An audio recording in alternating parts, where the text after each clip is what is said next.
All right, so working on the beetle again today. Today we've got, as you can see, we got the case here. I touched it up with the red. We've got it all pulled together. It's all sealed with Permatex. Got the distributor in. Put the spring in. And so now what we have to do is check the flywheel. This is the flywheel that bolts up here, and all this ends up this would be where the transmission is and everything. We have to adjust the end play, so basically the forward and back motion of this. This is your crankshaft, and what you've got are these shims like this, little metal like washer kind of deals, and they come in different thicknesses, 10 thousandths, 8 thousandths, 7 thousandths. As you can see, we've got some there, and so we've got 3 on there. And according to the book, as you see here, it's all dirty. The range should be 0027 to 0051, and you have to, in order to figure this out, you have to take the flywheel and put it on the shaft. You can see these 2 little dowels that stick out there, and they match up to the ones there. You put your gland nut on and you tighten it down, make sure it's good and snug. We had about 50 to 75 foot-pounds. You take a micrometer like this guy.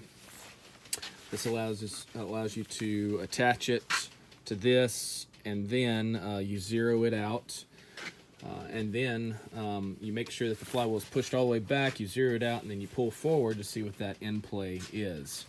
And what we were reading on ours, we were getting originally about a 8 thousandths of the range. We were at kind of 0075, 008. And the range that's acceptable is 0027 to 0051. The max is 006. So we were actually 2 thousandths over on the max. And so in order to adjust that, you have to change your shims out. And it took us a few times to get it right, but we ended up needing to put basically 28 thousandths on there. 028 is what we were going for on the shims. And the thing that you have to be careful of, the reason we had to do this a couple of times is because instead of adding to the shims to reduce that end play, we ended up taking off the shims, which increased it. So that's one of the reasons why we had to go back on with it.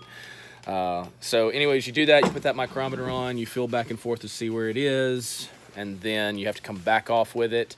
Once this flywheel gets on here, it's a little tough to get off, so we ended up just using kind of a piece of wood here and putting it here and taking a hammer and just kind of lightly tapping, rotating, being careful to make sure that you rotate this. The engine always needs to rotate in a clockwise motion, so because this engine is flipped around, you have to go counterclockwise to make sure it rotates. Otherwise, you'll end up stripping that brass bushing that is for your distributor that's on your cranks. So that's basically it for adjusting your flywheel end play.